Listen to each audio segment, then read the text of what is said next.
Secteur 88, une présentation de Sky Spa. Cette semaine, à Secteur 88, l'expérience Luma. Sugar Sammy.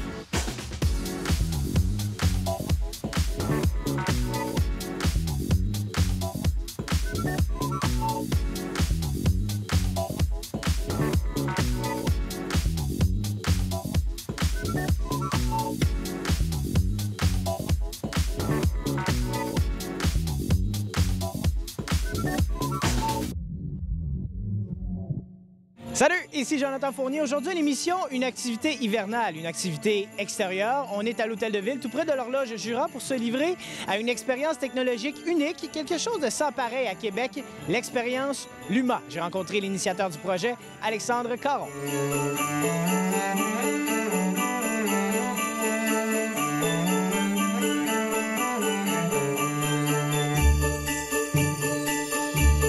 Alexandre, c'est la combienième édition de cette expérience Luma?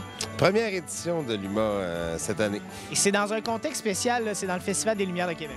Bien, en fait, le Festival des Lumières de Québec, par les années passées, il y avait une exploitation qui était faite vraiment avec plusieurs installations, une dizaine d'installations qui étaient situées dans la ville. Cette année, le financement n'était pas là.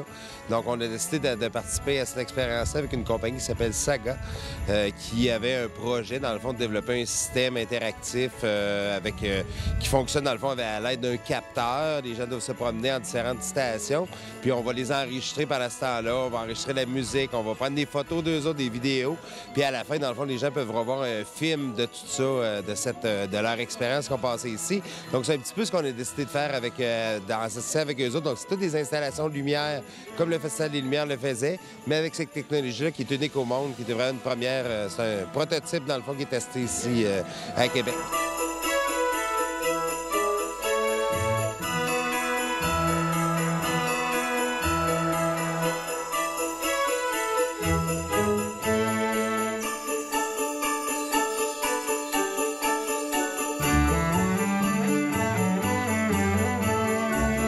Qu'est-ce qui attend les visiteurs qui viennent vous voir? C'est une expérience de son et lumière? Il y a des petits jeux, des activités? Comment ça va? En fait, les gens se procurent un capteur. Ils doivent passer par 4 stations, en fait, différentes. Il y a une station qu'on appelle la tablée.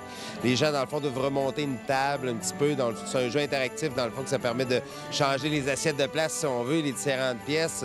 C'est un petit peu challengeant. Les gens font ça en groupe, donc c'est un petit peu de s'entendre avec des gens. Quand on est deux, on travaille avec 6-7 personnes, puis les gens doivent se passer les assiettes, donc travailler ensemble, même s'ils ne se connaissent pas. C'est ça, les gens se passent dans une deuxième station, qui est une station qui a un gros instrument de musique. Il y a au-dessus de 40 personnes qui peuvent jouer en même temps de la musique, qui peuvent altérer, en fait, cette chanson-là. C'est la deuxième installation qu'on a. Et la troisième installation, c'est un calendrier de l'Avent. Donc, le petit calendrier qu'on ouvrait avec, quand on était jeune, avec les portes de chocolat. Exactement. Donc, les gens ouvrent les différentes portes, puis tout au long des portes qui ouvrent, il y a 24 portes à ouvrir. Les gens, dans le fond, vont pouvoir voir des photos, des images qui ont été prises par rapport aux autres installations, réentendre la musique qu'ils ont conçue, en fait, pendant l'instrument de musique.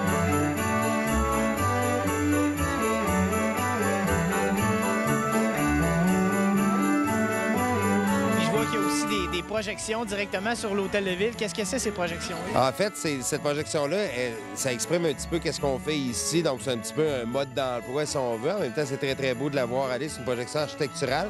C'est en même temps la 4e station. Dans le fond, les gens vont là. Il y a 2 bornes de déchargement. Donc, quand les gens ont fini de toute l'expérience, s'en vont là, ils peuvent décharger leur capteur pour retrouver la lumière de Noël qui s'en va dans la projection et ça crée un effet spécial pour les gens qui réussissent à se rendre jusqu'à la fin de l'expérience. Donc, c'est pour les familles, pour les couples, tout le monde peut l'essayer? Tout le monde peut l'essayer. C'est vraiment fait pour les plus jeunes, les plus vieux. Ça se fait en famille. L'idée, c'est de retrouver un petit peu les grandes valeurs de Noël. Donc, le partage, la joie, le fait de s'amuser quand on est à Noël. Donc, c'est vraiment fait pour quand on est en famille avec tous les âges, là, vraiment de 7 à 77 ans, tout le monde va venir s'amuser ici.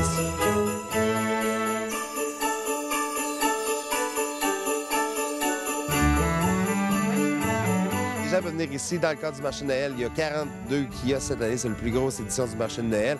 Donc, en même temps, on vient boire un petit vin chaud, on vient manger la petite bouffe, on vient magasiner un petit peu. On essaie l'expérience qui dure entre 20 et 30 minutes. Puis, les gens passent vraiment une belle soirée ici dans le cadre de l'événement Luma et du marché de Noël allemand. Ça donne le goût de l'essayer. Merci beaucoup. Merci.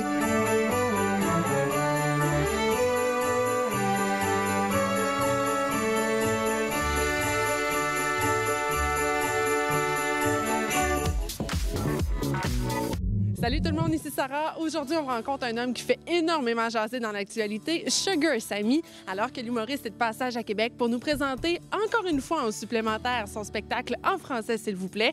Il sera de passage en mars 2015 et en juin 2015 du côté de la salle Albert-Rousseau. Essaie pas d'expliquer l'informatique à un hindou. On n'est pas service à la clientèle pour rien. Sugar, comment vas-tu? Ça va bien. Es-tu content d'être encore et encore et encore en supplémentaire? J'ai l'impression que ça finira jamais, cette histoire-là. Oui, je sais, j'adore ça. J'adore revenir à Québec. C'est le fun. Je suis capable de faire des hangouts ici. Fait que pour moi, c'est toujours le fun. Ouais.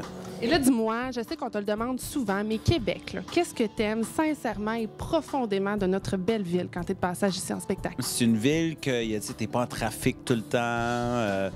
La gastronomie est incroyable. As-tu des endroits préférés, justement? Le Chez Boulet pour le brunch, vraiment bon. Panache aussi, j'aime beaucoup. J'aime le Bello, Savigny. Ah, t'es très vieux Québec quand tu viens.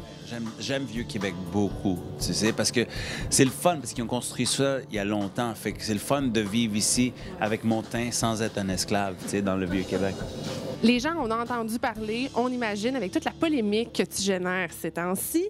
Dis-moi, là, ce bel accueil par l'Office québécois de la langue française, comment t'as géré tout ça dans les derniers jours? Le but, c'était de créer une campagne qui allait faire parler avec des gags, tu sais. Puis ça, c'était un gag parmi d'autres. On a fait le bonhomme qui sent les pains d'épices. Le foyer. J'ai fait l'abominable homme de Côte-des-Neiges. Il y en a une couple d'autres qui circulent. Puis ça, c'était une parmi d'autres. Résume-moi ce beau spectacle que tu roules depuis déjà tous ces mois. C'est un spectacle qui est cool. Il rétisse vraiment large. Je parle de tout. Je parle de ma vie ici au Québec, comment j'ai grandi ici, le hockey. Je parle de sport. Je parle du référendum. Je parle des relations hommes-femmes. Je parle d'habiter chez mes parents. Je parle de toutes les communautés culturelles. Je niaise pas mal tout le monde, puis il y a beaucoup d'improvisation aussi. Bien, c'est ce que j'allais dire, parce que t'aimes taquiner ton public. Les gens qui sont dans la première rangée, là, soyez prévenus, ça se peut que vous soyez massacrés par Sugar Sammy. Non.